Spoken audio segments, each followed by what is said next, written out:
जय गीता भागवत। एक समय 48 दिन तक उन्हें अन्न तथा जल नहीं मिला था। वे परिवार सहित भूखे तथा प्यासे रहे थे। वे दिन प्रातः काल कुछ घृत, खीर, हलवा तथा जल प्राप्त हुआ।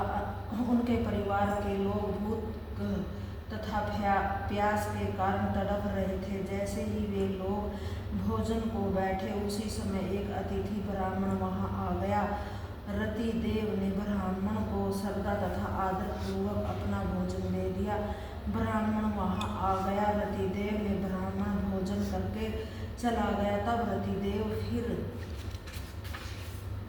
भोजन करने बैठा। तब एक सुंदर अतिथि आ गया। तब रति देव ने अपना भोजन फिर उसे दे दिया। रति देव उस बचे अन्न में से अपना भाग लेकर भोजन को बैठे। तब एक अतिथि कुछ कुत्तों को लेकर आ गया और बोला कि मैं तथा मेरे कुत्ते बहुत भूखे हैं। रति देव ने अपना सब भोजन उन्हें दे दिया और भगवान को नमस्कार किया। जब वे बचे हुए जल को पीने को उद्यत हुए, तब वहां एक चांडाल आ गया और बोला कि मैं अति प्यासा हूँ, मुझे जल पिला दीजिए। तब रति देव ने उस बचे हुए जल को उस चांडाल को पिला दिया। अन्न तथा जल के द्वारा उन अतिथियों की आत्मा रक्षा हो जाने से रति देव को बड़ा आनंद प्राप्त हुआ और उन्होंने वही सुख माना जैसे कि स्वयं भोजन कर लेने से होता है। हे परीक्षित, वे अतिथि नहीं थे अपितु भगवान स्वयं रति देव की परीक्षा कर रहे थे। रति देव को परीक्षा में उत्तीर्ण देख कर ब्रह्मा, विष्णु तथा महेश तीनों अपने रूपों में प्रकट हुए। रति देव ने उनके चरणों में नमस्कार किया तथा अपने मन को उनके चरणों में लगा दिया। मन्नु के पुत्र गरद से सीनी तथा सीनी के गागरिया हुए। गागरिया ने अक्षत्रिय होते हुए भी ब्राह्मण वंश चलाया। महावीर का पुत्र दुरितक्षय था।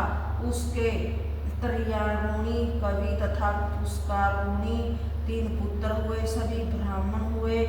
बृहस्पति का बेटा हस्ती था, जिसने हस्तिनापुर को बसाया। हस्ती के अजमीड, दिमीड तथा पुरुमीड 3 बेटे थे। अजमीड का पुत्र विहदिसु, विहदिसु का विरहदनु, विरहदनु का विहतकाय, विरहकाय का जयद्रथ, जयद्रथ का विशद और विशद का पुत्र सेनजीत था। सेनजीत के 4 पुत्र थे, रुचि, राश्रिय, द्रिडहनु, काश्य तथा वत्स्य।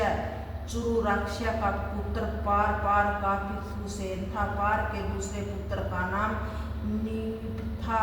उसके 100 पुत्र उत्पन्न हुए। उन पुत्रों में ब्रह्मादत्त ज्ञानी था तथा ब्रह्मादत्त के विश्वक्सेन का नाम पुत्र हुआ। उसी के योग शास्त्र बनाया। निदीड का पुत्र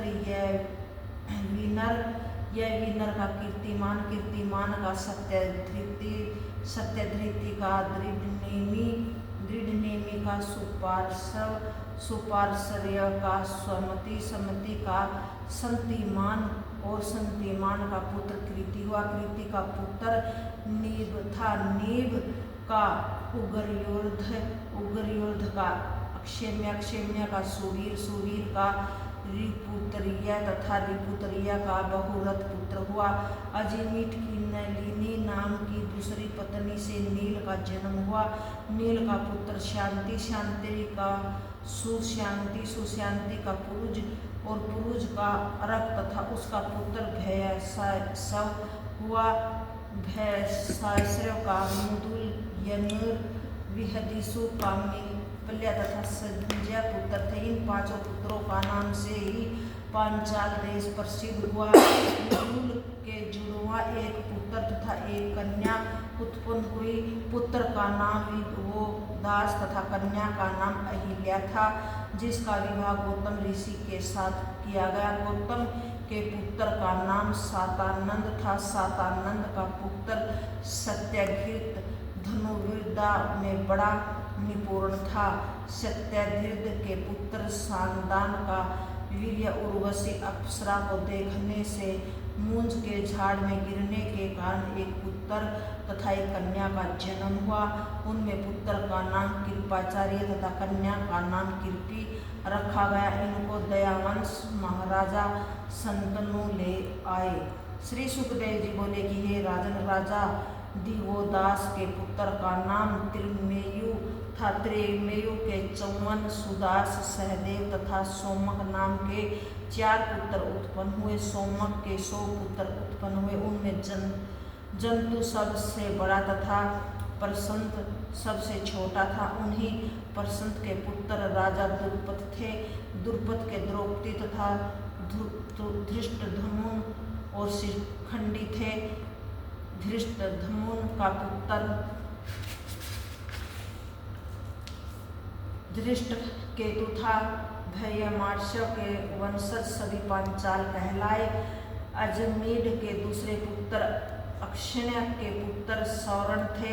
सौरण ने सूर्य की कन्या तपति से विवाह किया। उसके गर्भ से कुरु नाम का पुत्र उत्पन्न हुआ, जिनके नाम से कौरव वंश कहलाया।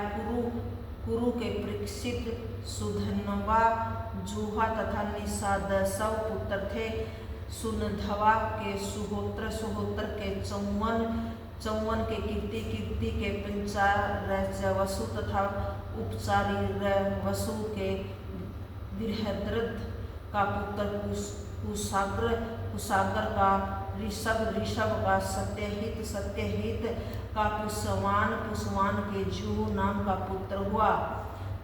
बृहद्रथ का दूसरी पत्नी के गर्भ से एक शरीर के आधे 2 टुकड़े उत्पन्न हुए, जिन्हें बाहर फेंकवा दिया, किंतु जरा नाम की राक्षसी ने उन दोनों टुकड़ों को जोड़ दिया, जिसका नाम जरासंध पड़ गया। जरासंध के पुत्र का नाम सहदेव था। सहदेव का पुत्र सोमापी का पुत्र श्रुवा हुआ। कुरु का बड़ा पुत्र परीक्षित निसंतान था। जहू नाम की पुत्र सुरभ का विदुरथ का सार्वभौम का जयसेन का राधिक का अयुत का क्रोधन का देवाति का रश्य का दिलीप का पुत्र प्रतीक हुआ। प्रतीक के देवयावी, शंतनु तथा ब्राहिक ये 3 पुत्र थे। पिता का राज्य छोड़कर देवापी वन को चला गया। उनके बाद राजा शंतनु गद्दी पर बैठे। राजा शंतनु जिनको अपने हाथ से छू देते ही वही बूढ़े से युवा हो जाता था और उसको शांति मिलती थी, इसी कारण उनका नाम शंतनु था। एक समय इंद्र ने उनके राज्य में 12 वर्ष जल नहीं बरसाया। तब ब्राह्मणों ने कहा कि तुमने देवापी के बिना पूछे अपने भाई से पहले विवाह, अग्निहोत्रादि तथा राज्य ग्रहण किया। इसी कारण तुम्हारे राज्य में वर्षा नहीं होती। इसीलिए तुम अपने बड़े भाई देवापी को राज्य वापिस कर दो। तब शंतनु ने वन में जाकर अपने भाई देवापी से राज्य लेने के लिए प्रार्थना की, किंतु राजा शंतनु के मंत्री सम्राट ने देवापी को बहकाने के लिए पहले से ही कुछ ब्राह्मण भेज दिए थे, जिनका उपदेश से देवापी ने गृहस्थ आश्रम को अस्वीकार कर दिया। इस भांति देवापी राज्य से च्युत हो गए और शंतनु ही राजा रहे।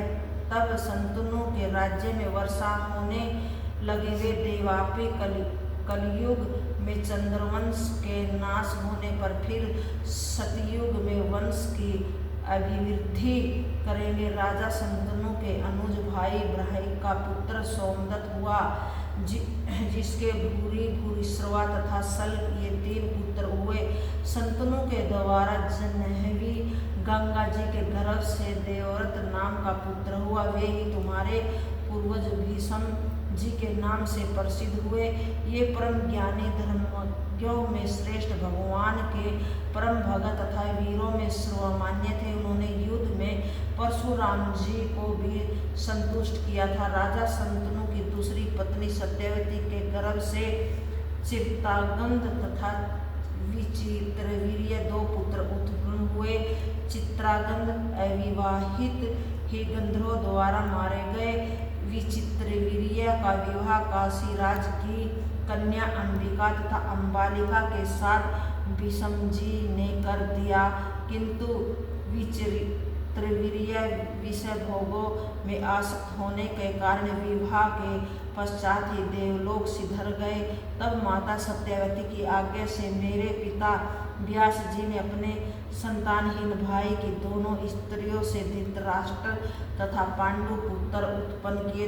दासी के गर्भ से उन्हीं के द्वारा विदुर जी का जन्म हुआ। मेरे पिता व्यास जी सत्यवती के ही पार्श्वर जी के द्वारा उत्पन्न किए हुए पुत्र हैं। जय गीता भागवत।